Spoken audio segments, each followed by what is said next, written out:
Majburiy mehnat yoki foydali mashg'ulot. Siz majburiy mehnat haqida eshitganmisiz? Bolalarning majburan og'ir yoki xavfli ishlarga jalb etilishi majburiy mehnat hisoblanadi.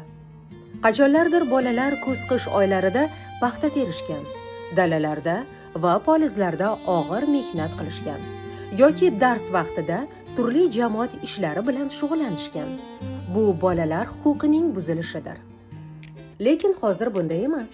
Hozir dars vaqtida sizlar maktabdasiz, o'z sinf xonangizdasiz. Sizlarga muhim eslatma. Har qanday mehnat majburiy mehnat hisoblanmaydi. Maktablardagi shanbaliklar, sinfingizdagi navbatchiliklar sizni tartibga, ozodalikka va mas'uliyatli bo'lishga o'rgatadi. Shunday ekan, bu foydali mashg'ulotlarni majburiy mehnat bilan adashtirmang.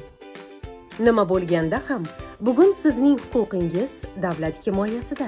Shunday ekan, imkoniyatlardan unumli foydalanib, vaqtingizni samarali sarflang.